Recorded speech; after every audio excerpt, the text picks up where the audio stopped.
off-grid living for mere mortals, even if it's not quite legal.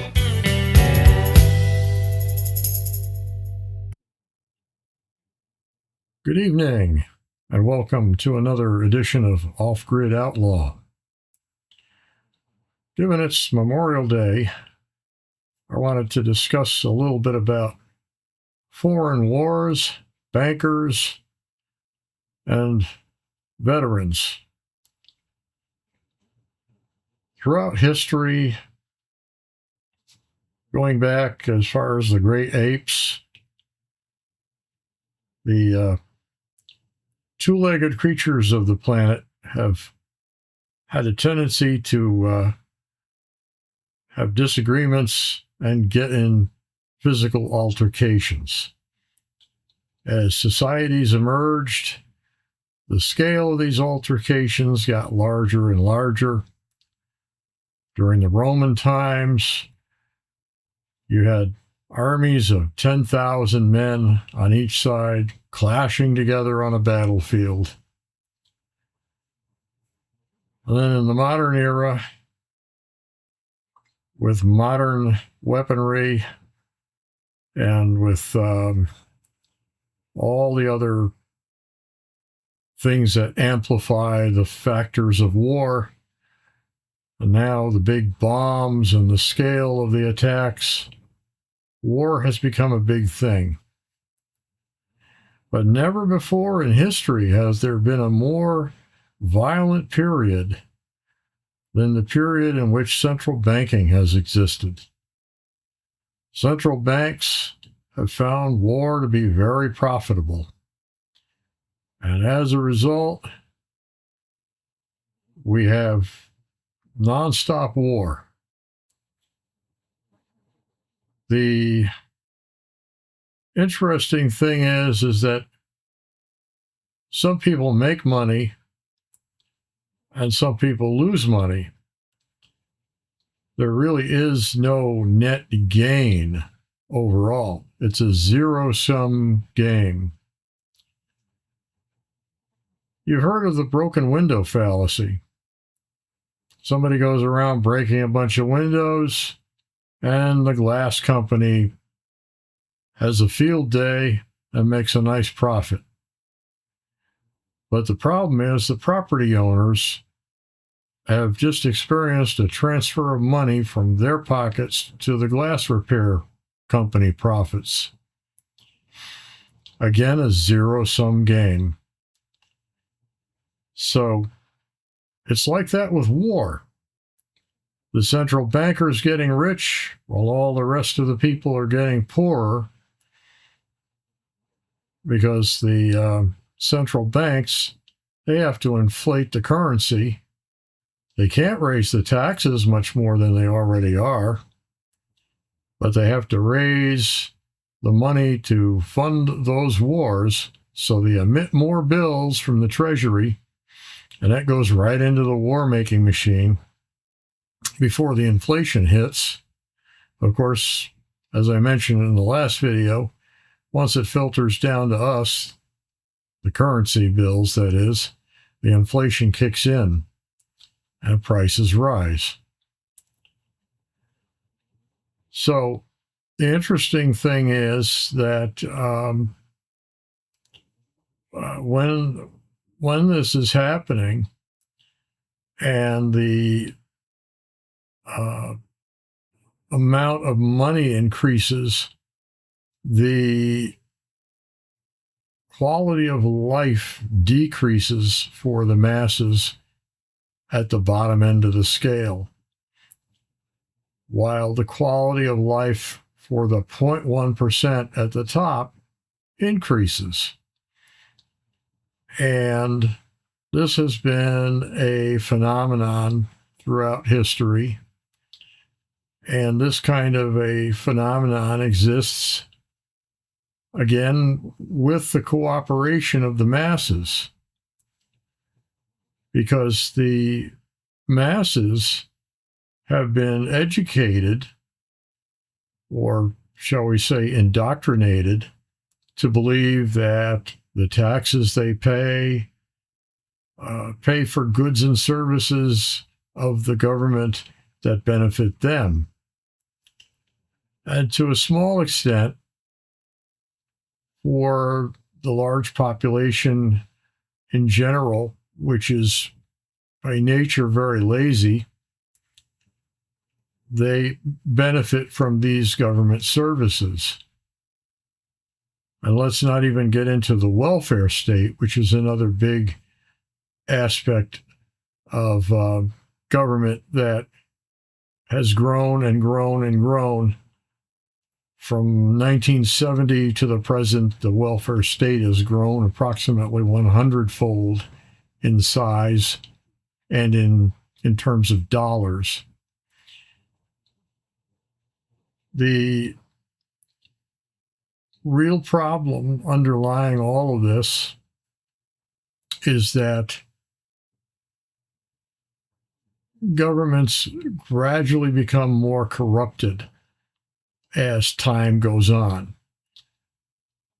There is a theory I've come up with, and I call it socioeconomic entropy, where all systems, and this is true in physics, in the universe, all systems wind down over time. Think of every system as a spinning top. It will spin for a long time, and on the scale of the life of something that has a transitory existence, like a molecule or an atom that exists for a few microseconds, that spinning top appears to go on forever. We might be the atom that lasts for a few microseconds. The spinning top might be the universe that goes on for billions of years, at least in our perspective of time.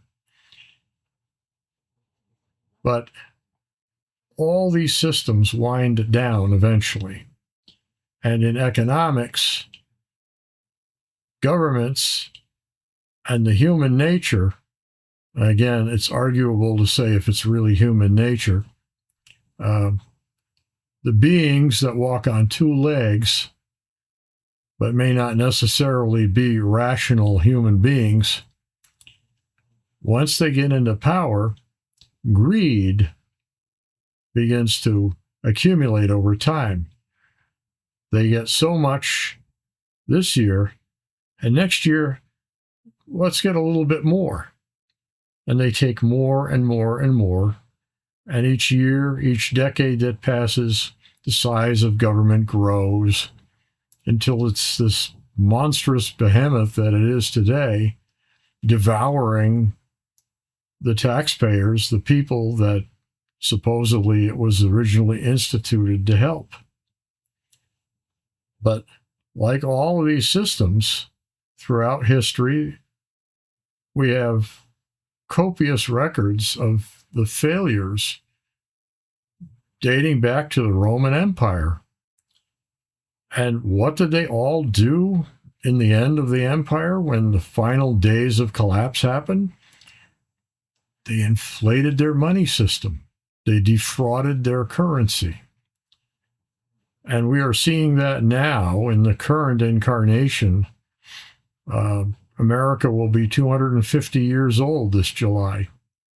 And we are seeing the final stages of collapse of an empire. And we're very, very close to that because very few empires last more than about 250 years if you look throughout history. They reach their peak, greed takes over, and then everything begins to get cheated, and the cheating reaches a point at which they've stolen so much wealth from the middle class that it turns into a matter of civil unrest, civil war, and eventually empire collapse. Getting back to Memorial Day. Memorial Day is a holiday that was set aside to honor our veterans of foreign wars. Unfortunately, our veterans of foreign wars are being treated more like cannon fodder for the elite ruling class. The elites send our young men into wars to fight in this thing we call a theater of war. Now, it's a very interesting term that they call it a war theater. It almost kind of suggests that war isn't real, that it's almost an entertainment thing for the public. Now, that's not entirely true, but what got me thinking about that was about 10 years ago, I watched a Japanese film called The Skycrawlers, in which they bred these teenagers to basically stay teenagers forever. They were called children, and they were all taught to fly these aircraft, fighter jets, and fight against other teams or companies. And the whole thing was a mock war designed to entertain the public, and it was all funded with big money. And these weren't really real wars. They were just wars that were generated as a form of entertainment for the public. So now, when I think about the term war theater, I have a different perspective on how that word or that phrase resonates with my understanding of war, because today we are seeing that war goes on for the entertainment of the public and for the enrichment of the billionaire class, soon to be trillionaire class. So the problem is that they still have to use real people, not clones and not robots, although I think that era is coming soon. But unfortunately, our daughters, our sons are being sucked into these battlefields and being told to go out and kill the enemy. And, on a normal day, the so-called enemy, the people of those foreign countries, they're no more wanting to be involved in fighting and combat than you or I. Outside the ruling class and outside the orders given by those ruling classes, those people that stand across from each other on the battlefield could otherwise be friends. They're both humans. They both have many of the same goals and aspirations in life. So war is a construct that causes people to act out of character. And unfortunately, because of things like the draft, and because they've managed to hoodwink a lot of people into enlisting into war or into the Army or the Navy or the Air Force or the Marines, a lot of people find themselves unwillingly or maybe unwittingly involved in foreign wars. And the economic reality makes it so that a lot of youth have very little job opportunities, not much to look forward to in life. And then the ROTC comes along in their TV commercials and says, "We'll pay for your college. Uncle Sam will put you through college." So what's an 18-year-old kid to do? Can't find a job? Don't want to work flipping burgers? Maybe I can get my education paid for by Uncle Sam if I just enlist in the Army. So lots of kids do, especially in the economically underprivileged parts of the country, especially in the South. So unfortunately, too many of these kids wind up coming home in a coffin, very often in pieces, and never realized their dreams because they were busy making the bankers wealthy with their endless foreign wars. Why do we fight wars? Well, there's two major reasons: resources and religion. At least those are the ostensive reasons for war. We're fighting a war right now over oil, but also about religion. The point being that the argument is that a country like Iran is ruled by religious zealots who would, if they obtained a nuclear weapon, use it against the West. Now, there are some counter arguments that say, well, the former Ayatollah was against having a nuclear weapon, and it kind of makes the whole argument of Iran obtaining a nuclear weapon sound rather specious. I think for the last 9 or 10 years, they've been saying that Iran was close to having a nuclear weapon. The truth is out there. Unfortunately, it's classified, and most of us don't have access to the real truth. But the bottom line is that wars are fought for one of two reasons. And whether it's a nation that's worried about running out of resources and wants to go in and take another nation's resources, or whether it's a religious conquest war, one country fights other countries because they want to push their religious beliefs on the other countries, and they want to have a universal, around the world, everybody under one God, one religion. Whatever the case may be, the result is conflict on the battlefield. And there have been throughout history the use of some advanced weapons, and I think we may eventually see some limited use of tactical nukes, but whether it will be Iran and Israel or the Ukraine and Russia remains to be seen. And then, of course, there's China and Taiwan, which could blindside us. And right now, the U.S. is pulling resources away from Taiwan to deal with the war in Iran. So beware and watch out for what China may do if they sense an opportunity. At any rate, the Memorial Day weekend is here, and there's supposed to be a parade on Monday, but it looks like it's going to rain, but the mayor says they're going to hold it rain or shine.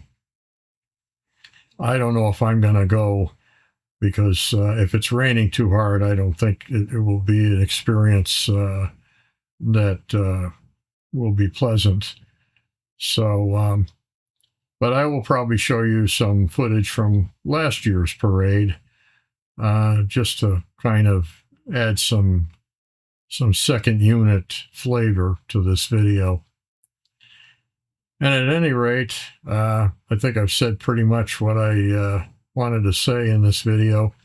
There are always things that I forget because it goes with age. The brain doesn't work as well as it used to, and thoughts just tend to vaporize in thin air, and it's very frustrating. But on that note, I'll conclude this video. I want to wish all the veterans out there who have fought in foreign wars a happy Memorial Day. Hope that you're living the good life now as best as can be. And we want to thank you for your service.